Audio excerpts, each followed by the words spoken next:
Ruined once more. Catastrophic flooding ravages Ellicott City again. Governor Larry Hogan today issued a state of emergency for the entire state of Maryland.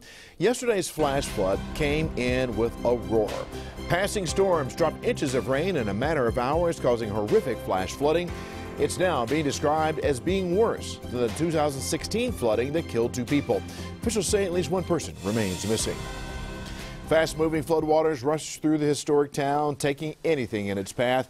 Cars were lifted and swept away like toys. Homes and businesses were flooded, sending those stranded scrambling to higher ground for safety.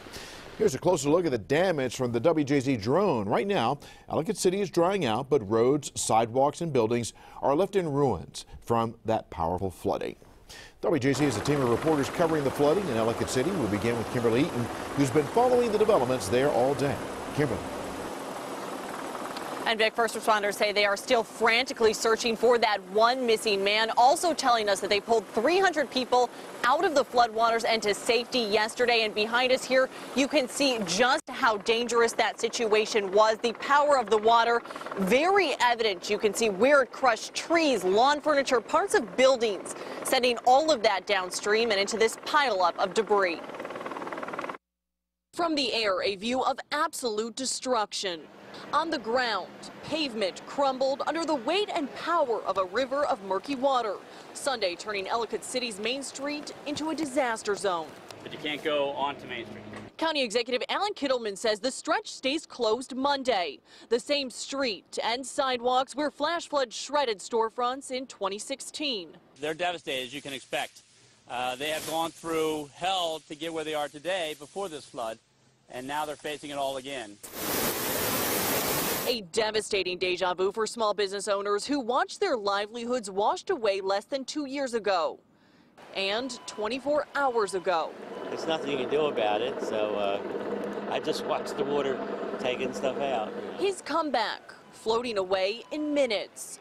Ed Krall climbed to safety while his business of 50 years drowned. So I was going to shut the door, but before I could do that, a wall of water just came down. Now, with damage assessment and cleanup only beginning, piles of debris, soggy and static, and crews towing away cars stuck in park in fields of mud. The question for many is what now? It's family, and that's the part. It's heartbreaking because I know what these people have gone through. And a lot of people asking today if anything could have been done to prevent this after the flooding in 2016. And county leaders say that answer will come later, but for now their focus is on finding that one missing person and determining which, if any, buildings are safe to go into. For now, reporting live in Ellicott City, I'm Kimberly Eaton for WJZ. Kimberly, thank you. Devin Bartolotta joins us live with more on the search for that missing U.S. Air Force veteran who was swept away by floodwaters as he helped others. Devin? Mary, it's now been more than 24 hours since anyone has seen Eddie Herman. I spoke with his aunt by phone earlier today. She said that she and his mother are absolutely devastated, and they are holding out hope for a Memorial Day miracle. The receding waters in Ellicott City Monday left behind devastation, and on Memorial Day, a frantic search for a missing veteran. Howard County Police say 39-year-old Edison Herman from Severn is still missing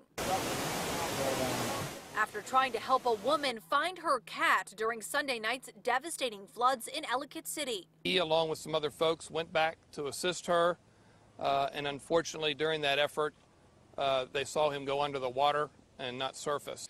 The National Guardsman was last seen in the parking lot near La Palapa when he was overcome by the gushing Tiber River. He's not the kind of guy who's going to sit around and watch something happen. Longtime friend Joe Bedwell, who served in the Air Force with Eddie, says the veteran often dressed like Superman. 1, 2, 3, go.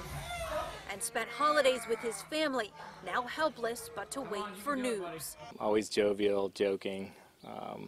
Just fun to be around. I mean, he's that fun friend, you know. If he's there, then the party's going to be okay, and you're going to have a good time. FaceTiming with WJZ, Herman's Army National Guard Staff Sergeant Sean Gates says it's no surprise Herman rushed in to help when waters rose. And like any other soldier, when you see somebody in need, you know, you feel like you're obligated to help out, and that's all he was trying to do.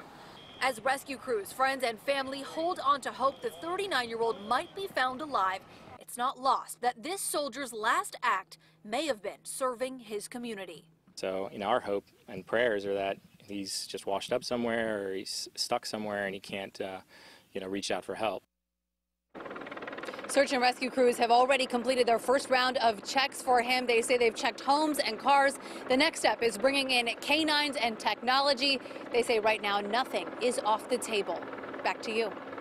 Devin, thank you. Let's go now to George Silvas, who's live with an update on the extent of the damage. George?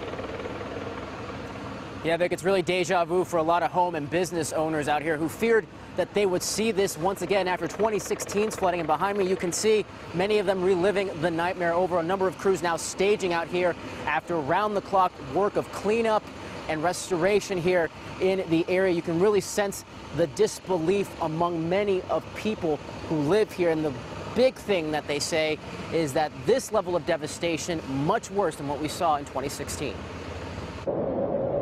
A harrowing sight for Ellicott City homeowner Tom Scott. This is my front porch. Sharing this video he recorded as raging floodwaters started seeping into his home. At that point in time, we started to see a Jeep actually washed down.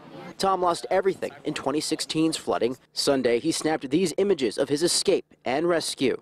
Now, like many others, is unsure of what he'll find once he's able to return home. Main Street is closed off, but you can see the level of work going on behind police tape and a slew of emergency vehicles. Mangled cars being towed away, and crews working feverishly to repair sections of road now completely wiped away after the deluge. There really is damage and destruction just about everywhere you look near and along Main Street. Behind me, part of a roof that once belonged to a cabin or shed now stacked on each other like a deck of cards. In your opinion, worse or worse? It's far worse. Kathy Taylor's building is home to several businesses. She too managed a comeback from 2016's historic flooding. At the moment, it's unclear if that'll be the case this time around. We have to repair this damage, and then I think we're going to have to sit back and think about it. The pain is also being felt in neighboring Catonsville in Baltimore County. We had 10 inches of water in the Catonsville, Oella area in about 4 to 5 hours. The owner of a local antique shop spared severe damage but still left reeling from a blow from Mother Nature she didn't see coming. Items that have been destroyed have been documented and they're on their way to the landfills. John Severo is now in the midst of pumping water out of his business. Frustrated, but he knows it could be much worse. We lost a lot of stuff in the basement, nothing too serious, but I think the people in Ellicott City are suffering way more than we are. And you really can't stress the level of destruction out here. Later on tonight, we actually will be talking to a business owner who lost everything and also happened to get video of the historic Ellicott City clock tower that survived 2016's flooding after being found but was wiped away again during last night's flooding. No telling where it is now. It's a story you'll have to see for yourself. For now, we are live in Ellicott City. George Solis reporting for WJC.